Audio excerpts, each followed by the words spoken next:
सास के बीच पूरा समय सास के किसी ना किसी काम को लेकर मतभेद चलते ही रहते हैं। बहू, ओ बहू, जरा चाय बना दे। मुग्धा चाय लेकर आती है। ये लीजिए, और कुछ चाहिए? अरे नहीं, बस चाय पीने का मन था। जाओ, तुम दूसरा काम करो। चाय पीने के थोड़ी देर बाद सास दोबारा मुग्धा को आवाज लगाती है। अरे बहू रे, आओ बहू, जरा हलवा तो बना दे, मीठा खाने को मन हो रहा है। इसी तरह मुग्धा की सास पूरा समय कोई ना कोई काम बताकर उसे रसोई से बाहर तक निकलने नहीं देती। कभी चाय, कभी हलवा, कभी पानी तो कभी दूध, हर समय खाने को चाहिए और उसके लिए अपने हाथ पैर बिल्कुल नहीं हिलाने। परेशान किया हुआ है इन्होंने। सास की जबरदस्ती परेशान करने की आदतों से दुखी मुग्धा एक शाम सचिन के साथ अपने कमरे में बैठी हुई बात कर रही होती है। सुनो जी, मम्मी जी की ये जानबूझकर मुझे परेशान करने की फरमाइशों से मैं बहुत फ्रस्ट्रेट हो चुकी हूँ। पूरे दिन में 1 सेकंड का आराम नहीं मिलता। रसोई से बाहर कदम रखती नहीं कि बहू ये बना दे, बहू री वो बना दे। अरे इनकी फरमाइशें चलती ही रहती है। अरे मुग्धा, माँ खाने की शौकीन है, पर उम्र हो चली है, खुद खाना नहीं बना सकती, इसलिए तुमसे बोलती है। अरे तो शौक भी उम्र देख कर रखने चाहिए ना। समझ में नहीं आता, हर समय फेविकॉल का जोड़ लगाए सोफे से चिपके बैठी रहती है। इतना सब डाइजेस्ट कैसे हो जाता है उन्हें? अरे तुम मेरी माँ से इतनी नफरत कैसे कर सकती हो? मैं उसे नफरत नहीं करती जी, बस परेशान हूँ। जहां मुग्धा अपने पति से ये सब बोल रही होती है, वहीं उसकी सास भी कमरे के बाहर दरवाजे से कान लगाए सारी बातें सुन रही होती है और अगली दोपहर रसोई में मुग्धा के पास जाती है। बहू, आज ना मेरा कुछ मसालेदार खाने का मन है। तो चाय बना दूं? मुझे बहुत पसंद है। अरे ना, ऐसा कर लिट्टी चोखा बना ले। और हाँ, जितना मसाला बातों में मिलाकर पति को सुनाती हो ना, सब्जी में भी वैसे ही डाला करो, खाना स्वादिष्ट बनेगा। सास की बात सुनकर मुग्धा हैरान रह जाती है। मतलब अब पूरा समय मुझ पर हुक्म चलाने के साथ बंद कमरे में हुई पति पत्नी की बीच की बातें भी सुनती है? अरे बात जब मेरी थी तो सुनने में क्या दिक्कत है? ये कहकर सास वहां से चली जाती है। अरे अब तो हद पार हो गई, इस तरह से तो ये मेरा जीना मुश्किल कर देंगी। मुग्धा सास की हरकतों से परेशान उसका हल सोचने लगती है और इसी तरह कुछ दिन बीत जाते हैं, जिसमें सास का जन्मदिन आता है। मुग्धा बहुत खुशी के साथ अपनी सास को एंड्रॉइड मोबाइल गिफ्ट करती है। मम्मी, आपको सबसे बात करने के लिए बहुत दिक्कत होती है ना?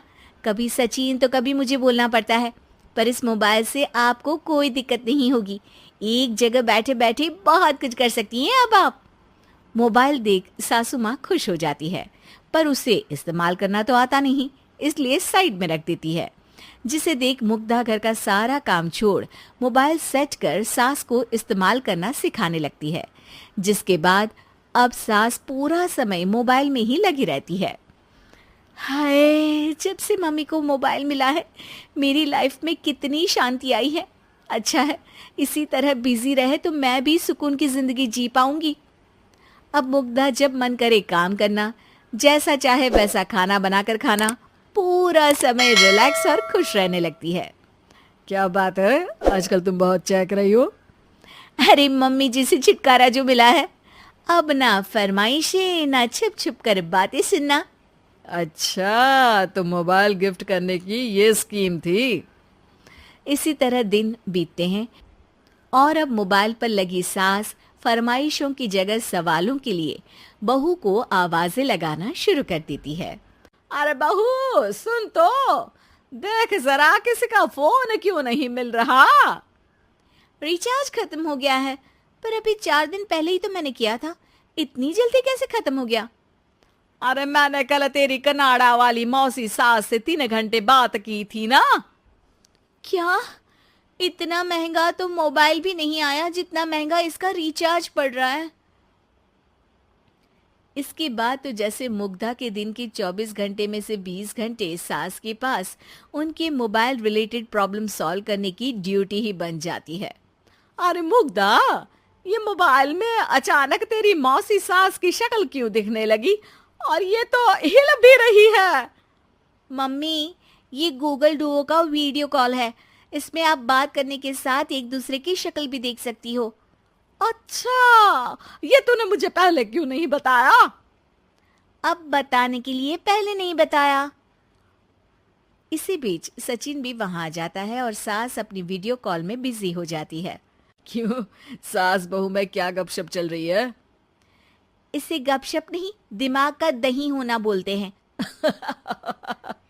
पर तुम तो मम्मी को मोबाइल देकर बहुत खुश थी, फिर क्या हुआ? हाँ, उसका सुकून भी कुछ ही दिन मिला।